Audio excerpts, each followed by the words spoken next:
Welcome to my new series, Chatterbox, and today I'm here with Cherish. Hello. How long have we known each other for?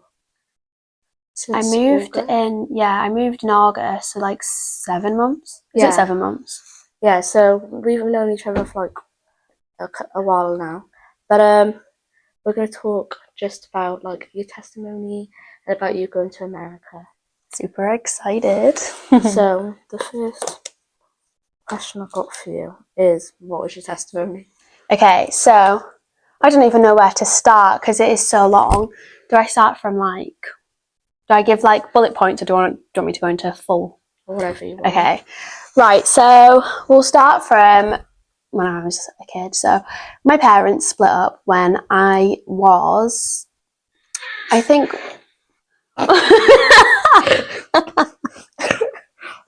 I think I was 1.5 when they split up too.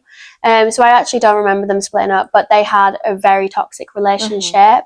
There was a lot of, like, they were never married, they were high school sweethearts, and it just grew toxic. And yeah, so my mum had 3 kids with my dad, and we kind of was just in the middle of that. So the breakdown of their relationship, we was just kind of placed into the middle of it, and it was very complicated because my mum got saved whilst just before I was born, and then my dad was not Christian. So like anyone who's grown up with one parent that's a Christian and the other parent that's not, it's a very hard dynamic to navigate, because you're having to adjust to one parent and then adjust to the other parent. So naturally, this was really hard for me because I was being told one thing, and my mum is my primary parent, so I was going to her house every single day. I was in church every Sunday. I was reading Bible stories before bedtime, and I enjoyed it. But the minute that I went to my dad's house, he was very worldly, a very secular man. So he was smoking weed, he swears a lot, the whole shebang. That's just what he was. So it was very hard for me to do both. Like, I couldn't balance both. And then I was a really shy kid growing up, so I was easily kind of dominated, and I just liked to follow the crowd. So there was particular friends that I had in primary school, and it started off there. Like, I had particular friends in primary school. They weren't necessarily bad, we were all kids, but even then that was kind of showing red flags of, like, I was quite easily pressured into being friends with the wrong type of people. I left very gullible. Yeah, exactly. So I left primary school, joined high school, and it was a really complicated time for me. It was high school because I did year 7 in school, and then year 8 lockdown, and then the lockdown lifted when I got into halfway through year 9, and then I had to try to adjust back to normal school then. So you can imagine that in itself, like, lockdown, literally, I feel like it was a fever dream for everyone because it was just such a weird time. But joined high school, still quite a shy kid. But realised quickly that people just don't like the shy girl. So I managed to bring myself out of my shell a bit, but it was all fake. Like, naturally, I was a quiet person, and there's nothing wrong with being a quiet person. That if that's your character, that's your character. But I got made to believe that was a bad thing. So I did a lot to try to change myself, and it ended up not going the right way. Mixed with the wrong people, going to the wrong relationships, lockdown hit. I became quite obsessed with being promiscuous, which it sounds stupid because I didn't actually get to meet any boys, but when it's all over the phone, you can imagine the stuff that I got to. And then lockdown lifted. After that, I got into the worst friendship group I've ever been in. I was in and out of school, telling my mum one day that I wanted to be homeschooled, the next I loved school, I wanted to drop out, then I didn't want to drop out. So it was a very confusing time. And I was 14 years old. Naturally, like, I fell in love with drinking every weekend and smoking weed. Like, that was the great stuff for me about growing older. And then I decided quickly that I didn't like that anymore. Got with a guy when I was 16, and that was also a really bad relationship. I'm trying to sum it down because if not, we'll be here for hours. But yeah, I got into it was not a relationship. I guess the term that people want to use now is a situationship, but I won't even call it that. I would just call it me being absolutely naive and chasing after a boy who didn't want to be chased. So it was really on and off. It was a 1.5 years of us just messing about with each other. arguing, and there was a lot of manipulation from both ends, to be honest. Like, I hold my hands up and say, like, I was not a saint in this, because when someone is treating you a certain way, you retaliate. And also, when all you've known is toxicness, you copy that. So there was a lot of things that I'd seen growing up, and I don't just mean from my parents, because my mum got remarried and I actually never saw my dad and my mum have a relationship, but I seen my dad's relationship with my stepmom and it wasn't healthy. And I also, the media portrays toxic relationships and romanticizes them now. So I thought that was the norm. I thought it was the norm to go ballistic when a boy looked at another girl. I thought it was a norm for my boyfriend not to breathe near another girl. Like, I literally, you know, when they say those psycho girls, that was me. I was literally, I was crazy. But anyway, so yeah, I had quite a toxic relationship, and that took a toll on me very quickly. Like, the minute that he left, I relied on him so much that I just felt like I couldn't do life anymore. And there was a lot of things as well that had made my mental health kind of have a little spiral. And I don't just mean him, I just mean a lot of things in general, like the build up to it. And I kind of just hit rock bottom. My mum didn't know what to do with me, so she sent me away to Ireland, which is a story in itself, because my uncle and my auntie lived there. But yeah, and I came back, I was still doing the same stuff that I were doing before, but I just had an emptiness inside of me, which I now know was a God-filled void. Like, the void that inside of me that I was missing was Jesus, and I never wanted to admit that, because when you've grown up Christian and you walk away from God, it is so embarrassing to go back to God. Like, you literally, you don't have the excuse of I never knew, because you do know, and you've been told so many times, like, this is what's right and this is what's wrong. And I chose deliberately the wrong path, so it was kind of embarrassing. But God is so good, and his grace is so big, and he was so kind to me that he just met me where I was at. And he knew that my heart needed him, and he knew that I craved him, and he knew that I didn't know what to do with myself. So I cried out to him, and he met me where I was at. And since then, I've just walked with him, and it's been a journey. I'm not gonna lie to you, like, there's some stuff that I'm still breaking off me now, because naturally that's what happens when you walked away from God for so long. But yeah, he's been amazing. The next question is, what has your journey been like since coming back to God? Yeah, oh my gosh, I nearly just answered that one. Yeah, so like I said, it's been a journey, because when I first gave my life back to God, I don't know if anyone else has had this, but it was all pretty. Like, everything just seemed so happy, so amazing. The reality hadn't set in yet, so I was just like, it was like the honeymoon phase. Like, I was in love with Jesus, everything is so great, I'm like blah blah blah. And then over the last couple of months especially, I'm learning a lot about myself, and I'm learning some of the things about myself that I used to do I can no longer do, and the things that I used to love about myself, it's not what God has called me to do, if that makes sense. So there's some stuff, like I said before, I was quite a promiscuous girl, and that didn't come naturally. Like, I wasn't naturally like that. That was something that developed over time, because I was trying to find new ways to fit in. So there was certain stuff that, like, I just knew that I couldn't do anymore, and like certain characteristics as well that I was portraying, because it's like, I'm so big on purity. Like, anything that I do on TikTok, anything I do on YouTube, like, I love talking about purity, because it's one of the biggest things that God has revealed to me. And one of the things that I realized a lot as well is I lost my innocence at quite a young age. And I don't mean like just losing your virginity, because I actually didn't have, it sounds so bad, I didn't actually have sex until I was 16. That's still not great, obviously don't have sex before marriage, but I didn't have it like really, really young. Like, I don't mean that, it's just that I lost my innocence at quite a young age because of the fact that I was messing around with the wrong things, and I was exposed to a lot at a young age. And that can do a lot to a person. So I don't just mean sexually, I mean also like trauma wise. Like, there was a lot of trauma that I was just exposed to at such a young age, which made me actually act a lot older than I really was. And it's been a journey, because I've had to like bring that to God and say, like, I wasn't supposed to be exposed to that at such a young age. How do I now get my innocence back? And a lot of the characteristics that I've developed over the years it stemmed from trauma. It stemmed from having a lot of trauma in my life. And these are kind of like things that I've built up inside myself. So yeah, it has been a journey. There's a lot of stuff that God is revealing about myself, but also about him, because I'm having to learn who he is, because I've only been told a version of Jesus and a version of God that my parents have showed me or that I've seen in church. And you cannot piggyback off someone else's faith. Like, that's something that I really, really learned over the years, that piggybacking off someone else's faith is going to get you nowhere. Like, it will get you so far with God, but if you want to have an intimate relationship with him, you have to meet him. Like, you have to go out and actively pursue this relationship, because God gives you free will. So yeah, like, that was one of the things that he's just revealing a lot of his character to me. Like, honestly, today I literally had the revelation that just about the Holy Spirit in general, and I was like, wait, the Holy Spirit is like amazing. Like, it's so weird because I've grown up knowing that, but like now I'm actually understanding it. So yeah, well.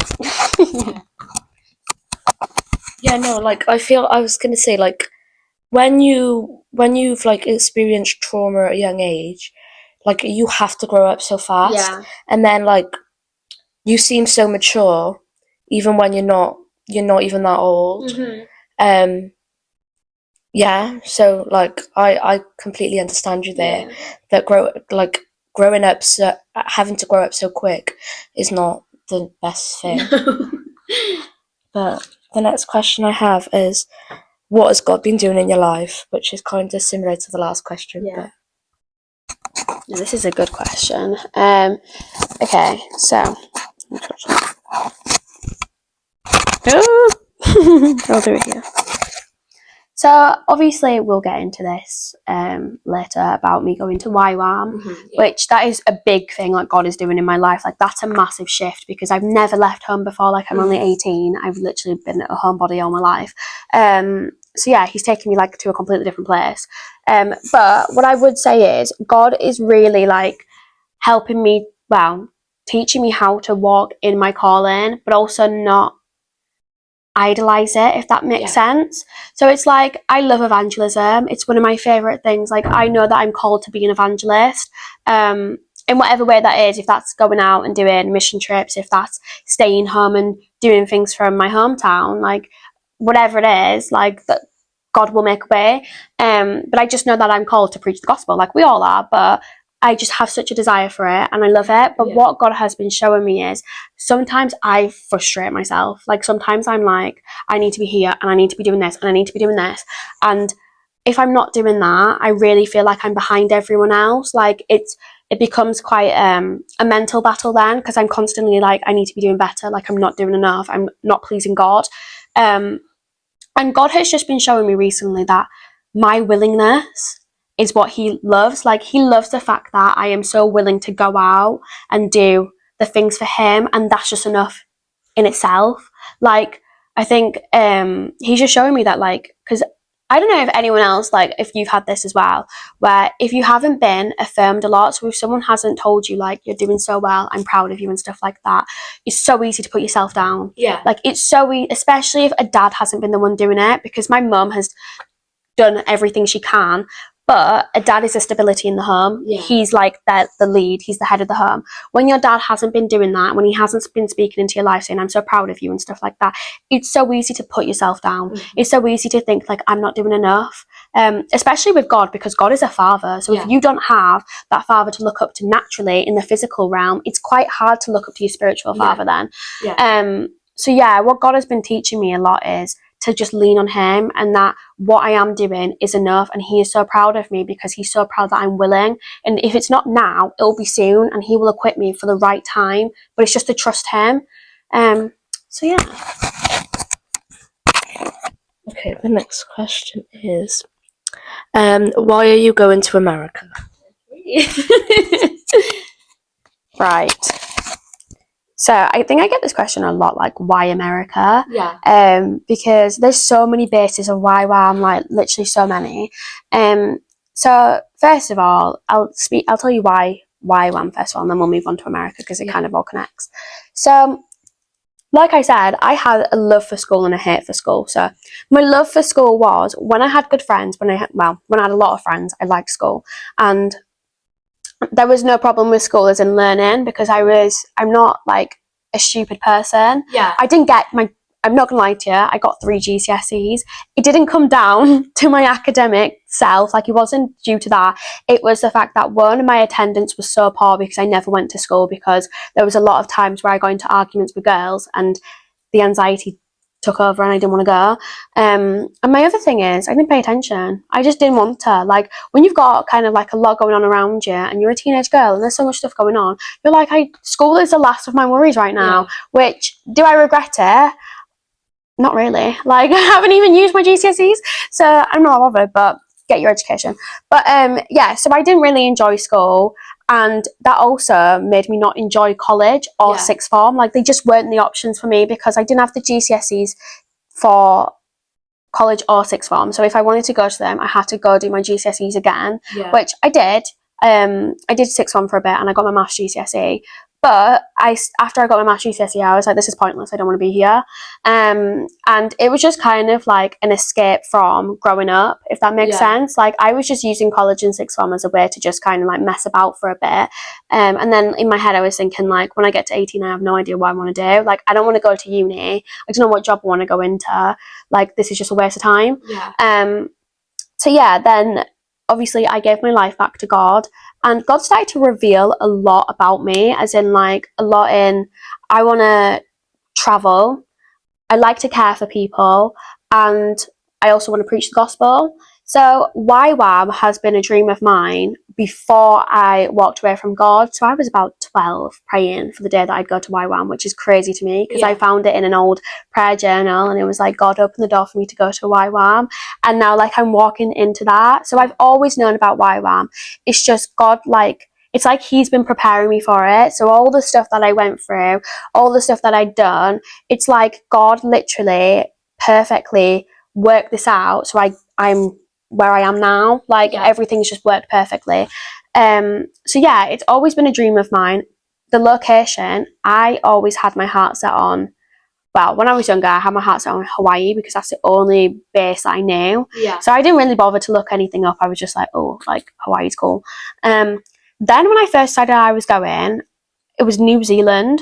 But that wasn't from me. Like, my mum was like, oh, I think like New Zealand is a good place. And then I just didn't have any peace about it. I was like, this is just like not for me. I don't think New Zealand's for me. So then I kind of prayed into it more and I was like, God, like, if you want me to go to New Zealand, that's where I'll go. But like right now, I just don't feel like that's where you want me to be. And then I went to a conference in, I want to say October, in London, and this lady, we came to this conference just to see her because my mum knows her. She's amazing. She's so prophetic. But we went to this conference literally just to see her, to speak to her. And we got to the end of the conference. I literally basically ran to the back and was like, please, can you pray for me? Like, I don't know, I'm supposed to be going to ywam. I don't know where to go, blah, blah, blah, blah. And then she prayed for me and basically told me all this stuff. But she said to me that Nashville was one of the places that she really loves because that's where she lives. And then that was like alarm bells in my head. I was like, I need to be there. And then basically my mum saw a message of all the bases, like someone named all the bases to her, and Nashville was the only one that was highlighted in blue. So I was like, okay, that's a sign from God as well. And then Dolly Parton is from Nashville. Well, she's from Tennessee. I don't know if she's from Nashville, but I was in work the next day and she would not stop playing on the radio. And I was like, God, like, what the heck? Like, this is so weird. And even now, I just get random signs, like, from Nashville. So basically, like, one of my favourite worship singers lives in Nashville. All the influencers that keep coming up on my For You page move into Nashville. Like, it's so strange because I'm like, God, like, I know you want me there. I'm going there. You don't have to keep sending me signs anymore. But it's great because, like, it's just confirmation after confirmation that I need to be there. So, yeah, that's why America. I'm glad I know that it's Tennessee because I kept saying Texas. Oh, that's what everyone says. I was like, oh, it's Texas. Yeah, someone said Washington as well. I was like, what? So the next question is, what is ywam and like what are you going to be doing? Okay. So ywam actually stands for Youth with a Mission, which I'm actually, because it's not just youth, like it's not just young people, like families can go as well. So it literally is open to anyone. I think the ages was something like between, I think it was like 7 to 70 or something, like literally so inclusive. But yeah, so there's a lot of things that ywam offer, like I don't know all of them so I can get into it, but I just know what I'm doing, which is a DTS, so that's Discipleship Training School, and that goes on for 6 months. So 3 months I am doing like it's like a lecture phase, so I'm doing 3 months basically in a classroom. I think it's like 7 a.m. till 6 p.m. We just kind of do like, you learn about the Bible, you learn about evangelism, you learn how to evangelize, literally everything. Because it's basically, the DTS stage is like preparation time, and then the outreach is like everything that you learned there, you put that into practice then. Yeah. So so we do 3 months basically like in a classroom. It's like school, but like Christian school, and like you do praise and worship, and there is 3 sectors that every ywam base is different, but mine offer 3 sectors, which is soccer, revival, and worship. So I picked revival because I can't play football for the life of me. Like literally, I'm so bad. I can't sing. So I actually looked at worship first as well because I love to worship, but they were like, "Oh, you're gonna have to like write songs and stuff and sing," and I was like, "I am not doing that." So then I was left with revival, but it makes sense because a lot of the stuff that I do in the evangelism team now is preparing for a revival. Yeah. So I think it just works perfect. So I'm doing mine on revival. That's really exciting for me as well. But yes, 3 months basically like in a school and all that type of stuff. Then the next 3 months, well, they say 3 months because it's over 6 months, but it's not always 3 months. So sometimes it can vary between 8 to 10 weeks, that how long you might be out there for. But we get sent to an unknown location to like basically preach the gospel. And not just that, but like build schools, help the poor. Like literally the last time they made like a widow centre or something, so people that had lost their husbands would go there and stuff like that. So they do literally almost everything. They do like community like kitchens and stuff like that. They feed the homeless, they pray for the homeless, like literally anything you can dream of, they do it. They're so good. And like the thing that was so interesting for me and sold me is an unknown location, because I think sometimes like you can be so biased. So like if you're going to go do a mission trip and you know where you're going, there's nothing wrong with that, by the way. Like I feel like at some point in my life I will probably do that as well, but you basically research every single thing about the place, and like you were literally so like, do you know what I mean? Like you're just kind of, for me now, it's like I don't have a clue where I'm going, so I'm just praying. I'm like, God, wherever I go, like you're going to have the people lined up for me and stuff.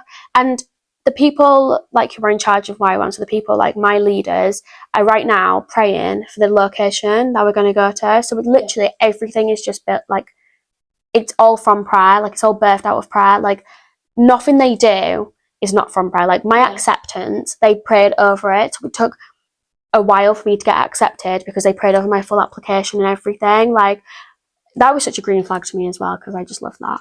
Yeah, that's basically what it is. Okay, my last question I have is, how do you feel about going? I think there's like naturally 1,000 different emotions I'm feeling right now, because off the top of my head, it's quite far away, so I go in September, so I'm just excited. Like I'm excited, I've never been to America, so I'm excited to go to America. I'm excited that it's an unknown location. I'm excited that I get to make friends. Like there is so much excitement, more than nerves right now, because I'm not as close to the date. Like they just sent me a checklist of everything I need to buy, and I love to shop, so I'm literally so excited because I'm like, oh my gosh, like shopping trip. So literally everything is so excited. Like I'm literally even planning the gifts I'm going to bring back for everyone.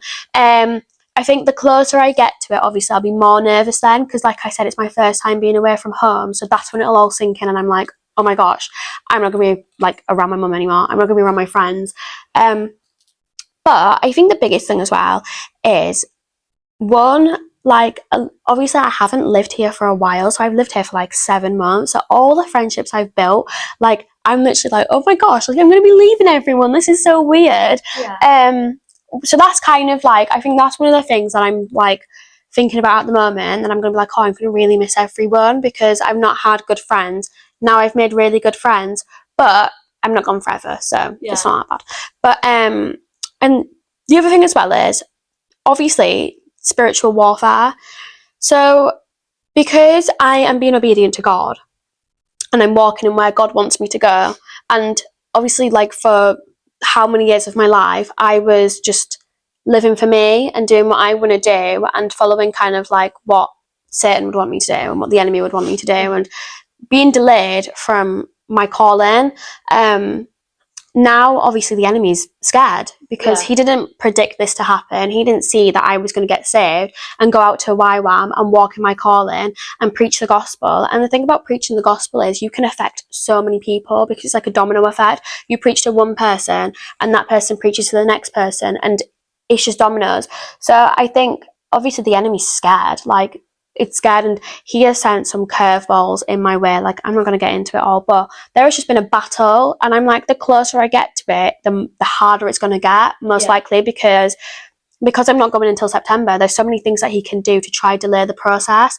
So I guess like another bit of it is it's quite tiring because I'm like constantly having to like go to God. I'm constantly having to pray God for strength. I'm gonna like, there's a lot of things that I have to do, and I have to be proactive in my faith, which is something that I wouldn't have to have done if I wasn't going to ywam. But then again, I'm like, it's all worth it because I'm doing exactly what God wants me to do. And also, like literally that I'm doing, like, what my purpose right now is living for God, and I'm doing exactly what he wants me to do, and I'm just like, that overcomes everything. And to me, the enemy can try to drain me as much as he wants to, but God is just going to keep relighting that fire. Like, my fire is not going out. No matter how much he tries to drain me, it's just not going to go out. So even on my worst day, I'm like, God is still good. God is still waking me up. God has still got a plan for me. I'm going to fight through this and I'll be fine. And like, no amount of spiritual warfare could stop me from being where I need to be. Like, I know the end destination, and the journey's not always going to be easy, but when you can see the end destination, it's like, I am so blessed because not a lot of people who are going through spiritual warfare can see like what's ahead of them. They can only see what's in front of them. I have a goal. I know where I'm going. So it's like, that makes it quite easier for me because I'm like, actually, like, I know what you're trying to do. I know what the enemy's schemes are. And it's like, you can't do that with me. So. Okay, I have one more question. Well, it's not really a question. There's money for you to go. So do you want to talk about that? Okay, it's funny you said that because literally I was looking through the email this morning about like fundraising whilst I'm out there. So yeah, I have what's it called? I don't do GoFundMe because GoFundMe takes a lot of your funds. I stayed with a Christian like fundraising page. It's called Give Send Go, and it's linked in all my Instagrams and TikToks and whatever. So it's linked in all my socials. But to be honest, I haven't pushed it as much as I should do because I'm like, right now, I'm just working to get the money, but also I could use some fundraising because the cost is big. Like, it's not cheap to go because of the amount of like things that are included in it. So you've got your living, you've got your food, you've got basically literally everything. Like, I'm living out there basically for free whilst I'm out there, if that makes sense. So I'm paying everything, but like once I'm out there, I don't have to pay anything else. So yeah, there is a lot of costs.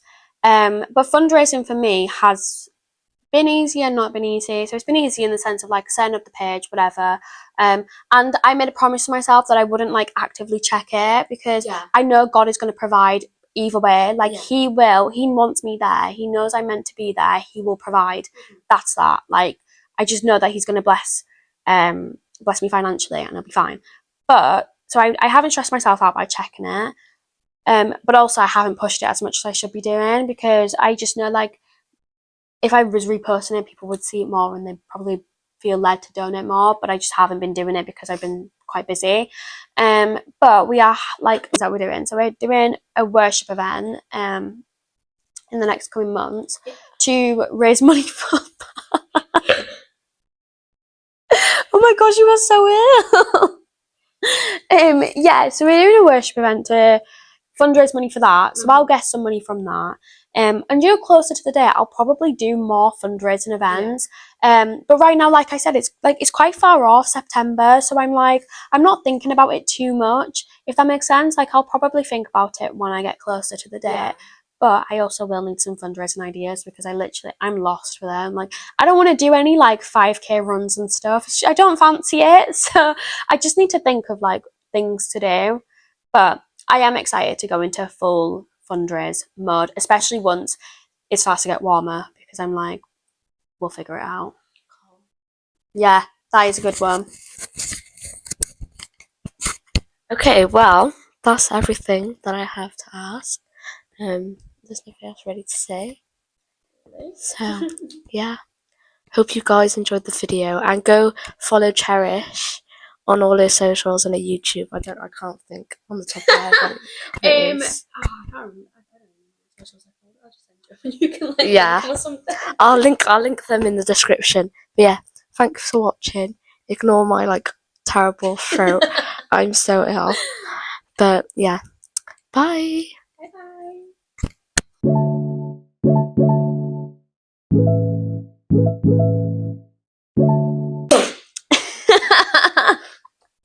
So